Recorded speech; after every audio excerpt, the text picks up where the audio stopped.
कहानी की शुरुआत एक एजेंट से होती है जो एक वेयर हाउस के बाहर ड्रग माफियाओं को पकड़ने आया होता है। वह वेयर हाउस एक फैक्ट्री था जिसमें ड्रग्स बनाए जा रहे थे। एजेंट तुरंत स्पेशल फोर्सेस को सूचित करता है और रेड करने को कहता है। अंदर ड्रग माफिया डैनी अपने बेटे जोजो और खास आदमी ब्रोकर के साथ पहुंच चुका था। पूरे शहर में सिर्फ डैनी के ड्रग्स की सप्लाई होती थी और उसे ब्रोकर पर पूरा भरोसा था क्योंकि ब्रोकर की टीम में आने के बाद उसका कोई मिशन फेल नहीं हुआ था। डैनी की टीम प्रोडक्शन लैब में मास्क पहनकर केमिकल्स से ड्रग्स बना रही थी। ब्रोकर को डैनी के लिए किसी डील को डिलीवर करना था, लेकिन उससे पहले ही स्पेशल फोर्सेस ने बाहर के गार्ड्स को मारकर अंदर रेड मारी। सबको गन पॉइंट पर ले लिया गया। डैनी और उसकी टीम छुप गए। जब डैनी का आदमी एक ऑफिसर पर गोली चलाने वाला था तो ब्रोकर ने उसे मार दिया। ये देखकर पता चला कि ब्रोकर भी अंडरकवर एजेंट था जो डैनी को पकड़वाने में मदद कर रहा था। उसने ड्रग एनफोर्समेंट को सारी जानकारी दी थी। यह सुनकर डैनी गुस्से में ब्रोकर की तरफ फायर करता है और बाकी साथियों को उसकी सच्चाई बताता है। इसके बाद डैनी के लोग ब्रोकर पर गोलीबारी शुरू कर देते हैं। ब्रोकर अपने घायल साथी को उठाकर बचाता है और जोजो के साथ कार लेकर वहां से निकल जाता है। कमांडिंग ऑफिसर उसका पीछा करता है, लेकिन ब्रोकर अपनी मोटरसाइकिल लेकर डैनी की कार से टकरा जाता है और उसे पकड़कर गन पॉइंट पर ले जाता है। जोजो भी ब्रोकर के साथ था, इसलिए वह अपनी जान बचाने के लिए अपने पैर पर गोली मार देता है, क्योंकि वह असल में डैनी और जोजो को मारना नहीं चाहता था और सोचता था कि वे बाद में नॉर्मल जिंदगी जिएंगे। लेकिन पुलिस आई और जोजो के हाथ में गन देख फौरन उसे गोली मार दी। यह देखकर डैनी और ब्रोकर दोनों हैरान रह गए। अपने बेटे की मौत से डैनी टूट गया और उसने ब्रोकर को कहा कि वह और उसका परिवार कभी खुशी से ना रहे। ब्रोकर को भी जोजो की मौत का बड़ा दुख था, इसलिए वह पुलिस से बात करता है। पुलिस कहती है कि यह सब मिशन का हिस्सा था। यह सुनकर डैनी ने खतरनाक काम छोड़ दिए और रिटायर होकर दूसरे शहर चला गया। कुछ दिनों बाद ब्रोकर की बेटी मेडिक स्कूल में खेल रही थी। तब टेडी नाम का लड़का अपने दोस्तों के साथ आता है और मेडी को परेशान करता है। पहले तो मेडी कुछ नहीं कहती, लेकिन जब टेडी उसे धक्का देता है तो मेडिक उसकी नाक तोड़ देती है। टीचर सुजन आकर मामला संभालती है और दोनों बच्चों के माता पिता को स्कूल बुलाती है। ब्रोकर के आते ही टेडी की माँ कैसी ब्रोकर को गालियाँ देने लगती है और मेडिक को भी बुरा भला कहती है। वह प्रिंसिपल को भी गाली देती रहती है, लेकिन प्रिंसिपल उसकी बातों को दिखावा समझकर नजरअंदाज करता है। बाद में अकेले में सुजन मेडिक से सच्चाई पूछती है। सुजन को समझ आता है कि मेडिक को खुद को बचाने के लिए वह करना पड़ा था, लेकिन यह स्कूल की नीति के खिलाफ था। ब्रोकर अपनी गलती स्वीकार करता है। सुजन को पता था कि मेडिक अच्छी लड़की है और अपनी माँ की मौत के बाद उससे बहुत दुखी थी। वह ड्राइंग में अपना ध्यान लगाती थी, इसलिए सुजन ब्रोकर से कहती है कि मेडिक का ध्यान रखें। जब ब्रोकर मेडिक के साथ स्कूल से बाहर निकलता है तो कैसी फियर से गालियां देने आती है और अपने पति जिमी से ब्रोकर को मारने को कहती है। जिमी पुलिस वाले होते हुए भी ब्रोकर को मारने की कोशिश करता है, लेकिन ब्रोकर जो कई वर्षों से स्पेशल फोर्सेज में था उसे उठाकर पटक देता है। जिमी और कैसी दोनों दंग रह जाते हैं, क्योंकि जिमी ने पुलिस वाले के सामने ब्रोकर से टकराव किया था, इसलिए वे शिकायत नहीं कर पाते। गुस्साए कैसी रास्ते में जाते हुए जिमी को डरपोक और बेकार बोलती है। वह ब्रोकर से बदला लेने के लिए अपने बड़े भाई गेट्रे को भेजने का फैसला करती है। गेट्रे उस इलाके का सबसे खतरनाक ड्रग माफिया था जो अपनी इज्जत बचाने के लिए किसी भी हद तक जा सकता था। गेट्रे को पता चलता है कि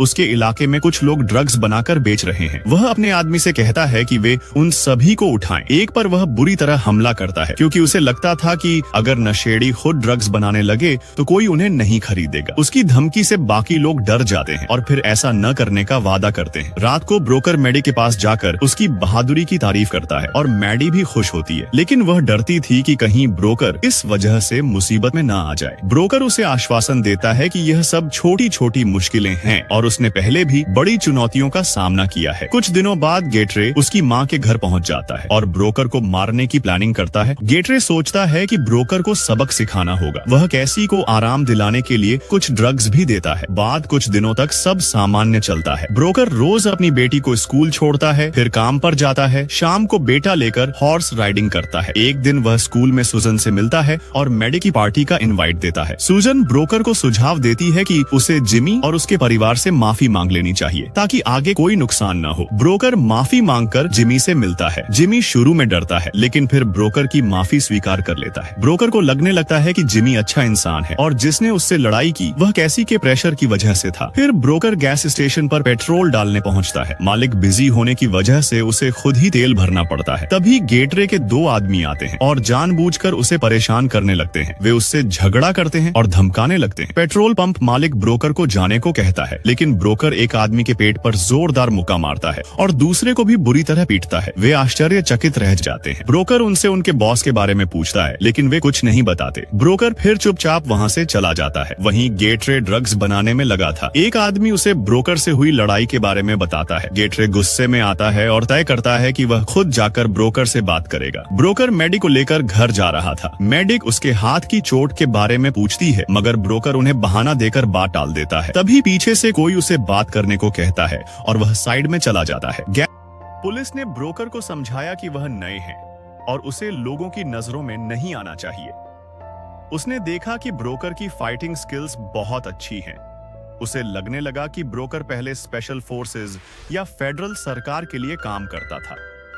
ब्रोकर खुद भी इसे समझता था, इसलिए पुलिस से माफी और मैडी के साथ घर चला जाता है। तभी गेट खुद भी ब्रोकर के घर पहुंच गया था। उसने उसकी कार के टायर पंचर कर दिए और घर में जाकर ब्रोकर के बारे में जानकारी जुटाने की कोशिश की। तब उसे घर में रखी कुछ फाइलों की मदद से पता चला कि वह पहले स्पेशल फोर्सेस और कुछ खास विभाग में काम करता था। उसने वह फाइल लेकर वहां से निकल लिया। वहीं जब मैडी अपने घर जाकर अपनी बिल्ली को ढूंढती है तो वह उसे कहीं नहीं मिलती। ब्रोकर को भी इस बारे में कोई जानकारी नहीं थी। ब्रोकर ने जब अपनी कार के पंचर टायर को देखा तो उसे लगा कि यह किसी ने जानबूझकर किया है। फाइल पढ़ते हुए गेटर को भी पता चला कि ड्रग लॉर्ड डैनी के बेटे के मरने वाले मिशन में सबसे बड़ा हाथ ब्रोकर का था। इसलिए गेटर डैनी के साथ मिलकर ब्रोकर को खत्म करने की योजना बनाने लगता है। डैनी तक पहुंचने के लिए वह अपनी एक्स गर्लफ्रेंड शिल को कॉल करता है, जिससे अंडरवर्ल्ड में कई लोग ब्रोकर के बारे में जानते थे। गेटर और शिल मिलकर डैनी के लोगों के साथ काम करने का प्लान बनाते हैं। बदले में गेटर चाहता था कि उसे अपने इलाके में ड्रग सप्लाई फ्री मिले, जिससे वह और शिल अमीर बन सके। डैनी जेल में था, लेकिन उसका बिजनेस उसका एक साथी संभाल रहा था। शहर रील नाम की महिला उस साथी के पास जाकर ब्रोकर और अपनी मांगों के बारे में बताती है। उसने जेल जाकर डैनी को ये भी बताया, जिससे डैनी गेटर की मांगों को मानने को मजबूर हो गया। डैनी अपने आदमी को गेटर के साथ ब्रोकर और उसकी बेटी को खत्म करने का काम देता है। मेदी की बिल्ली के गायब होने और ब्रोकर की कार के टायर पंचर होने के पीछे ब्रोकर को जिमी की फैमिली का हाथ लगता है। यह सही भी था, लेकिन जब वह अगले दिन जिम्मी से इस बारे में पूछता है तो जिम्मी को जानकारी नहीं होती। ब्रोकर उसे गुस्से में धमकाकर वहां से चला जाता है। ब्रोकर ने अपने एक आदमी को पूरी परिस्थिति बताई। वह आदमी लोकल था और उसे कैसी के भाई गेटर के बारे में पता था। ब्रोकर को समझ आ गया कि यह सब कैसी ने गेटर से कहकर करवाया था। लिवोन स्कूल में जब मेडी को लेने जाता है तो वह कैसी से माफी मांगता है। अब मेडी और टेडी भी दोस्त बन चुके थे। कैसी ने भी ब्रोकर को माफ कर दिया और किसी भी तरह की झगड़े से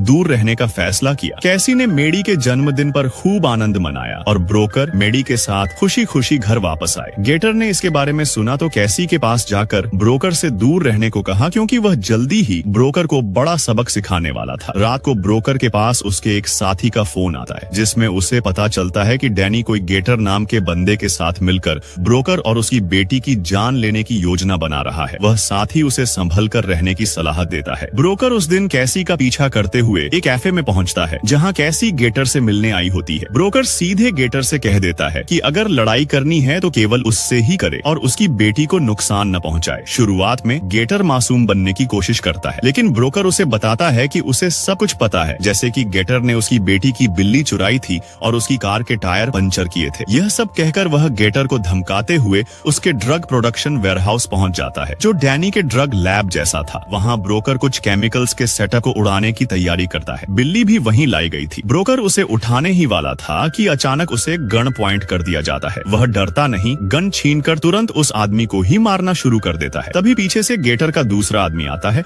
और ब्रोकर को बेहोश कर देता है। जब ब्रोकर की आंख खुलती है तो वह बंधा हुआ होता है और गेटर के आदमी उसे तरह तरह से टॉर्चर कर रहे होते हैं। ये दोनों वही लोग थे जिन्हें पहले गैस स्टेशन के पास ब्रोकर ने मारा था। वे बदला लेने आए थे, लेकिन वे बड़ी भूल करते हैं, क्योंकि उन्होंने कहा था कि ब्रोकर की बेटी को भी मार दिया जाएगा। यह सुनकर ब्रोकर का गुस्सा फूट पड़ता है और वह उन दोनों का बर्बरता से मारा। उसके हाथ बंधे होने के बाद भी वह उन्हें इतनी बुरी तरह पीटता है कि वे उसके सामने टिक ही नहीं पाते। बाद में जब ब्रोकर के हाथ खुले तो वह दोनों को पूरी तरह भूत बनाकर वहाँ से निकल जाता है, लेकिन वह जानता था कि गेटर जल्दी ही उसके घर पर हमला करेगा। इसलिए उसने पहले अपने दोनों घोड़ों को एक सुरक्षित जगह पर भेजा और उन्हें वहीं रहने को कहा। उसी समय डैनी के कुछ लोग भी ब्रोकर के घर के आसपास आ गए और उसे घेर लिया। एक आदमी अस्तबल में घुसा और घोड़ों में से एक टीटो को मारने लगा। लगा। हालांकि वह आदमी प्रशिक्षित था, लेकिन टीटो ने उसे मार गिराया। जब वह उसको मारने ही वाला था तो टीटो के हाथ में लगी एक रैक थी, जिससे उसने उस आदमी को मारकर कार का हॉर्न बजा दिया। यह ब्रोकर के लिए तैयारी का सिग्नल था। ब्रोकर अपनी बंदूकों को उठाकर तैयार हो गया। उस वक्त वो गोली मारी और अपने साथियों के साथ ब्रोकर के घर के अंदर घुसने की कोशिश की। ब्रोकर ने अपना एडवांस शॉटगन निकाला और सबसे पहले मेडी को सुरक्षा की तरफ जाकर 911 पर कॉल करने को कहा। वह जेन और उसके लोगों के अंदर आने का इंतजार करने लगा। जैसे ही गेटर का एक आदमी अंदर आया, ब्रोकर ने उसे गोली मारकर मार दिया। गोली की आवाज से मेडी डर गई और गलती से शोर होने से एक अस्सासिन को उसकी लोकेशन पता चली। अस्सासिन ने मेडी की तरफ फायर किया। मेडी ने जान बचाने के लिए वहां से भागना शुरू किया, जबकि ब्रोकर भी एक आदमी से लड़ते हुए उसकी तरफ दौड़ा, क्योंकि वह जानता था कि मेडी अकेले उस अस्सासिन से नहीं लड़ पाएगी। मेडी जंगल की ओर भागी और अस्सासिन भी उसका पीछा करने लगा। जब ब्रोकर अस्सासिन की तरफ बढ़ रहा था तो अचानक गेटर ने ब्रोकर पर फायर करना शुरू कर दिया। ब्रोकर भी लड़ाई करने के लिए रुक गया, लेकिन वह पहले गेटर को गोली मारकर घायल करता है, फिर जंगल में जाकर एक ही गोली में अस्सासिन को मार डालता है। हालांकि अस्सासिन फिर वापस आकर ब्रोकर पर हमला करता है। ब्रोकर लंबे समय तक उससे लड़ाई करता है और अंततः उसे क्रूरता से मार डालता है। इसी बीच मेडी जंगल में शरिल के पास पहुंची, जो किसी बच्चे को नुकसान नहीं पहुंचाना चाहता था। वह मेडी को अपनी चाल से एक सुरक्षित जगह लेकर गया, पर यह बस उसकी चाल थी, क्योंकि उसने मेडी को किडनैप कर लिया था। ब्रोकर को इस बात का गुस्सा था। थोड़ी देर बाद पुलिस ब्रोकर के घर आ गए। ब्रोकर ने उन्हें पूरी स्थिति बताई। इस बीच मेडी ने चुपके से 911 पर कॉल कर दी थी, जो किस्मत से रेडियो से जुड़ गई थी। ब्रोकर खुद मेडी से बात करता है और उसे आसपास की लोकेशन बताने को कहता है। मेडी शरिल के साथ उसी ड्रग प्रोडक्शन हाउस में थी। ये खबर सुनते ही ब्रोकर तुरंत कार लेकर वहां जाने लगा। जैसे ही गेटर को साइरस और उसके लोगों की मौत की खबर मिली, वह गुस्से से आग बबूला हो गया। उसे पता था कि मेडी को वहां लाया गया था। वह जानता था कि ब्रोकर वहां जाकर उसका भी कत्ल कर देगा या उसे पुलिस पकड़ लेगी। गेटर ज्यादा गुस्सा में चिल्लाता रहा, पर तभी कैसी आई। वह जिम्मे के साथ मेडी को बचाने आई थी। जैसे ही उसने वेयर हाउस की लाइट जलाई, ब्रोकर के बनाए गए सेटअप की वजह से विस्फोट हो गया। कई बम फटने से वेयर हाउस जलकर खाक हो गया। कैसी मुश्किल से मेडी को बाहर लेकर आई, लेकिन गुस्से में गेटर आगे बढ़ा और जब कैसी उसे रोकने लगी तो उसे गोली मार दी। फिर ब्रोकर ने मेडी को कार में बैठाकर वहां से भगा दिया, लेकिन वहां पुलिस की कार उसका पीछा कर रही थी। गेटर ने पुलिस से आग्रह किया कि वह आगे आने वाले बैरियर को बंद कर दे, लेकिन गेटर खुद बैरियर पार कर चुका था। अचानक लॉक ऑन ऑफ टाइम की वजह से ब्रोकर की कार बैरियर से टकराकर ब्रिज पर क्रैश हो गई। यह देखकर गेटर अपनी कार लेकर ब्रोकर की जान लेने के लिए वहां पहुंचा। जब उसने अपने पिता को मुसीबत में देखा तो मेडी ने गेटर को रोकने की कोशिश की, लेकिन गुस्से में गेटर ने मेडी को धमकाया। यह देख ब्रोकर इतना गुस्सा हुआ कि वह बाहर आया और गेटर को जमकर पीटा। गेटर तब तक मारा गया जब तक उसका शरीर पूरी तरह लाल न हो गया, लेकिन वह उसे मारना तब छोड़ दिया क्योंकि वह नहीं चाहता था कि मेडी अपने पिता को कातिल समझे। इसलिए उसने गेटर को पुलिस के हवाले कर दिया। फिर सब कुछ ठीक हो गया। गेटर को जेल हो गई और मेडी सुरक्षित रही। साथ ही कैसी की जान भी बचाई गई। पर ब्रोकर यहीं नहीं रुका। गुस्से में वह जेल जाकर डैनी से मिला और उसे धमकी दी कि जेल से बाहर आने के बाद वह अपना हिसाब चुकाएगा। और यहीं पर यह कहानी खत्म होती है। दोस्तों, आपको कहानी कैसी लगी हमें कमेंट करके बताएं। वीडियो को लाइक और चैनल को सब्सक्राइब करना न भूलें। मिलते हैं अगले वीडियो में, तब तक के लिए अलविदा।